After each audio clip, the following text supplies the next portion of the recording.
Your favorite Friday night spot? Gone by next month? That breakfast place you've been going to since you were a kid? Closing 150 locations?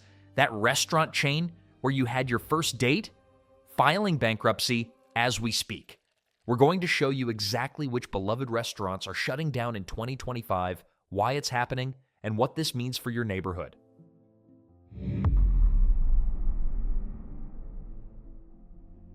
Remember those endless Cheddar Bay biscuits? They might become a memory sooner than you think. Red Lobster has announced the closure of over 100 stores across the country this year, and the story behind it is wild. Here's what actually killed Red Lobster. Back in 2003, they launched an endless crab promotion for $22.99 and lost $3.3 million in under 2 months. But did they learn their lesson? Absolutely not. In 2023, they brought back endless shrimp for $20, and this time it drained $11 million from the company. But wait, it gets worse. The real damage came from their major shareholder, Thai Union, who basically gutted the company from the inside. Thai Union's aggressive focus on cost-cutting took Red Lobster's reputation from hero to zero. And in early 2024, Thai Union agreed to walk away from Red Lobster in exchange for a $530 million write-off. Think about that. A restaurant chain so mismanaged that their own investor paid over $500 million just to get away from them. That's like paying someone to take your car because it's such a disaster. Did you know? Red Lobster's famous Cheddar Bay biscuits weren't even part of their original menu. They were created in 1992 to compete with Texas Roadhouse's rolls. And now they're literally one of the only reasons people still show up.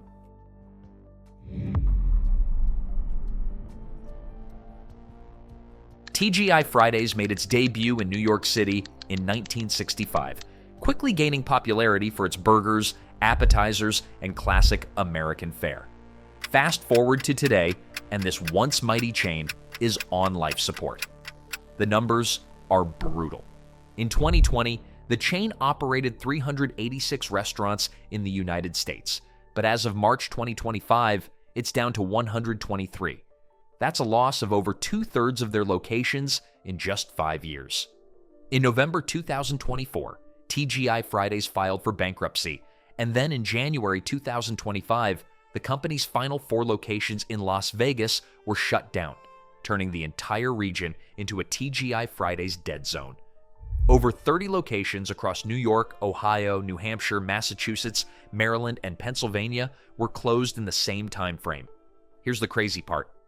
Franchisees are panicked that the $49.7 million issued in unredeemed gift cards won't be reimbursed by TGI Fridays Inc., as the gift card credit massively exceeds what the company has borrowed. If you've got a TGI Fridays gift card sitting in your wallet right now, it might literally be worthless paper. What went wrong? The chain hasn't found its footing in the face of inflation, labor shortages, and the ever-changing landscape of the fast casual food industry. While places like Chipotle and Panera figured out how to adapt to what people want now, TGI Fridays kept serving the same menu from 1985.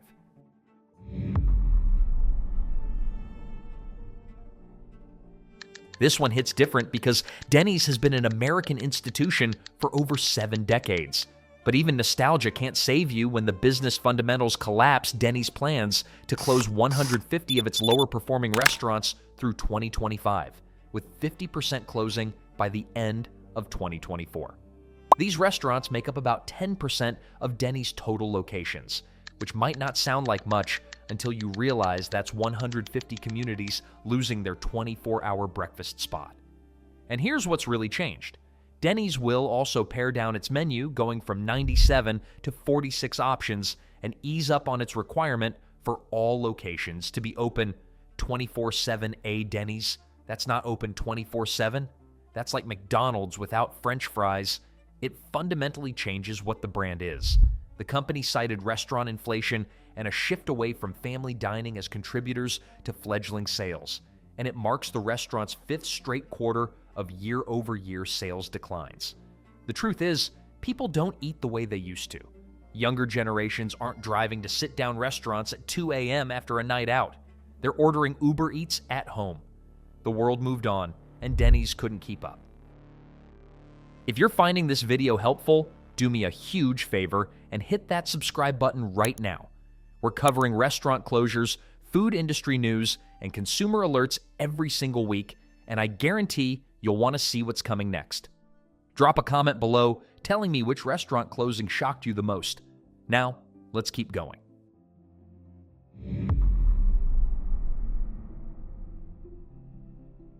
Boston Market was once a pioneer in the rotisserie chicken space, but now it struggles to stay in business. The chain closed over 50 stores in 2025 as it faced continuous legal battles, unpaid vendor contracts, and unpaid wages for employees. Let that sink in. They weren't just closing stores because of poor sales. They were literally not paying their employees. A poor image and little appetite for risk among franchisees mean Boston Market's future looks shaky, and the chain that was once an icon in suburban shopping plazas is now largely out of mainstream consciousness for younger consumers. Here's what really happened. Boston Market built their entire brand around convenience in the 1990s when people wanted home-style meals but didn't have time to cook rotisserie chicken, mashed potatoes, cornbread. It was supposed to be the answer to what's for dinner. But then grocery stores started selling perfectly good rotisserie chickens for $5 Chipotle, and similar chains offered faster, fresher options. Boston Market got squeezed from both sides, and instead of innovating, they just kept running the same playbook from 1995.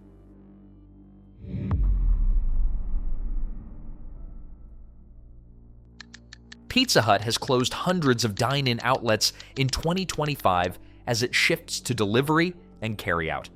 This is huge because Pizza Hut practically invented the casual dining pizza experience in America. The full-service restaurants run by the company were found to be expensive to maintain and less attractive to current on-the-go customers. Remember those red roof buildings with the salad bar and the personal pan pizzas at lunch? They're becoming extinct. The parent company isn't just giving up, though. Pizza Hut's parent company, Yum Brands, is investing again in mobile apps and AI-driven ordering to catch up with Domino's and Papa John's, which have performed better in digital engagement. Did you know? Pizza Hut's iconic red roof design was so recognizable that even after locations close down and get converted to other businesses, people still call them the old Pizza Hut. That's brand power. But in 2025, brand power without adaptation means nothing. The lesson here? Domino's completely reinvented itself around technology and delivery tracking. They became a tech company that happens to sell pizza.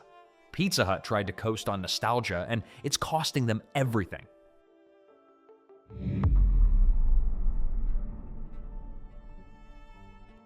Even Cracker Barrel, known for its southern charm and comfort food, is feeling the heat. The company has announced the closure of several stores in slower growth areas and is reevaluating its business model. This one's particularly interesting because Cracker Barrel has always had a specific strategy. With its reliance on road trip traffic and older demographics, Cracker Barrel is working to modernize its appeal by adding new menu items and tech-enabled ordering. But here's the problem. Cracker Barrel's entire business model was built on interstate highway traffic. Families road tripping to grandma's house, truckers stopping for a hot meal, retirees traveling in RVs. But Americans don't road trip like they used to. When was the last time you drove 8 hours instead of flying? And younger people definitely aren't stopping at Cracker Barrel. They're hitting Chick-fil-A or getting something to go. The rocking chairs on the porch are charming. The country store is fun to browse, but charm doesn't pay the lease when foot traffic drops 30% year over year. Friendly's, the New England-based chain known for ice cream and diner fare, has been gradually disappearing. This year, the company closed another 30 locations, reducing its total count to under 100. If you grew up in New England, this one probably hurts. Friendly's was where you went for ice cream sundaes after Little League games, where you had birthday parties as a kid, where you took your first date in high school. Changing eating habits, real estate costs, and competition from newer chains have all taken a toll. And while some franchises remain profitable, Friendly's national presence is now a fraction of what it once was. The reality is brutal. Why go to Friendly's when Cold Stone Creamery has better ice cream customization, or when you can get gourmet sundaes at local craft ice cream shops? Friendly's got stuck in the middle, not premium enough to compete with boutique ice cream places, and not cheap or convenient enough to compete with fast food. Dine Brands is projecting a loss of 20 to 35 net Applebee's restaurants in 2025, continuing a multi-year decline that's seen the chain shrink significantly. But here's where it gets interesting. Applebee's isn't going down without a fight. The company has created a new prototype which will offer a contemporary appearance and optimize its off-premise business, with off-premise sales making up 21.6% of its business last quarter. Applebee's also has experienced 7 consecutive quarters with year-over-year same-store sales declines, 7 straight quarters of declining sales. That's not a bad month or a rough quarter. That's a trend. The company is trying something radical, though Dine Brands is opening co-branded Applebee's/IHOP locations, where guests can choose to sit on the Applebee's side decorated with red or the IHOP side with blue decor, and can order from either concept regardless of where they sit. Think about that. They're so desperate to drive traffic that they're literally combining 2 struggling brands into one restaurant and hoping people will come for both. It's either brilliant or the business equivalent of rearranging deck chairs on the Titanic.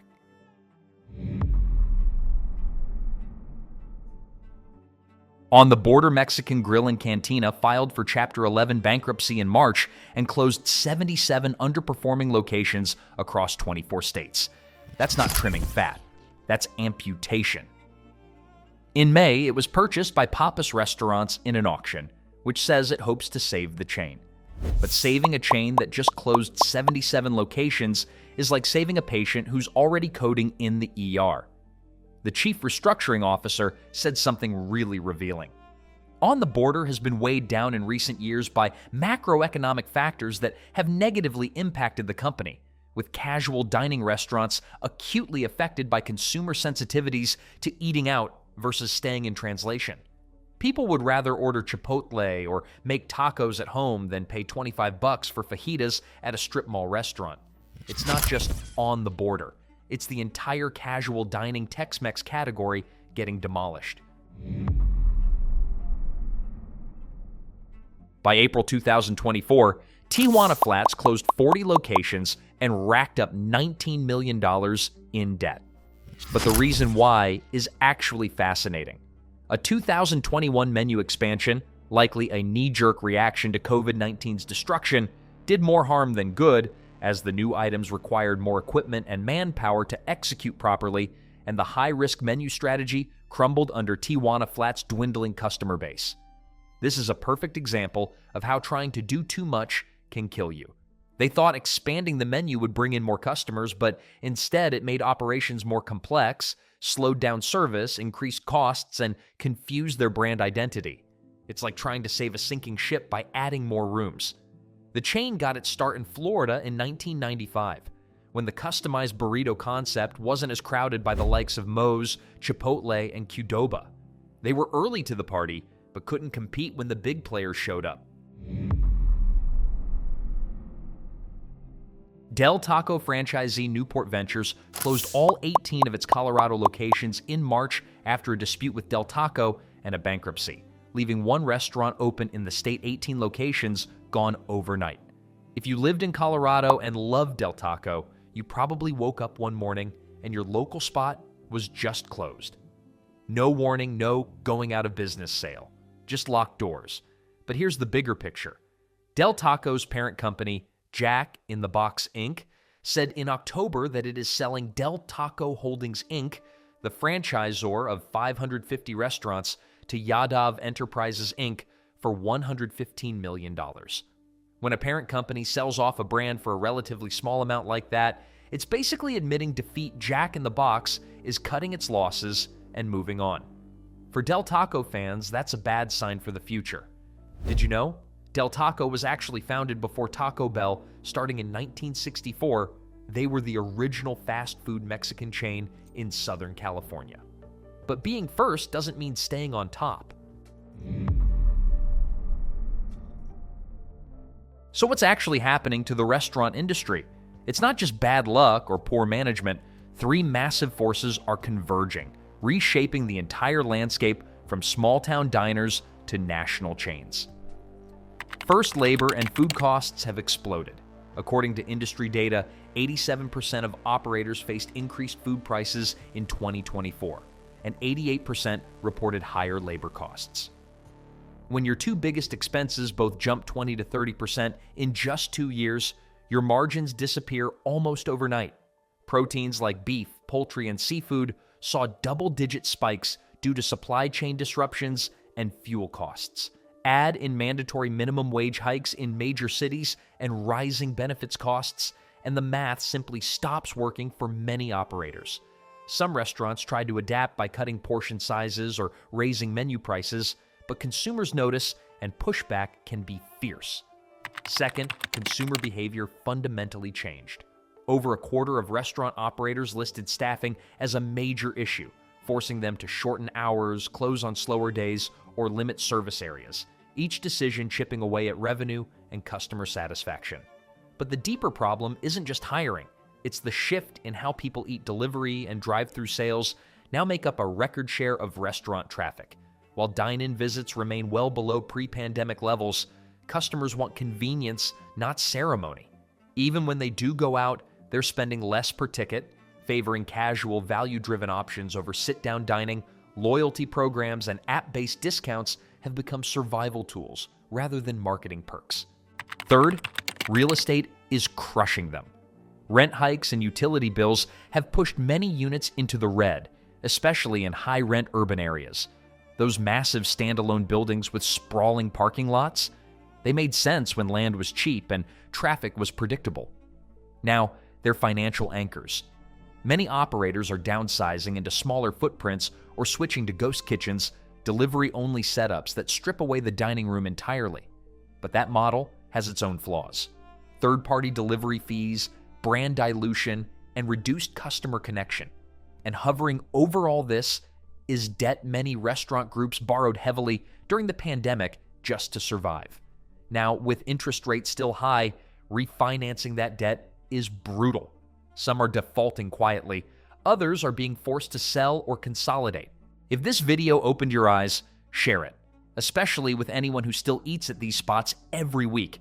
Hit like so more people realize what's really happening to their favorite restaurants, and drop a comment. Which chain's downfall surprised you most? Red Lobster? Applebee's? Maybe one you didn't expect at all.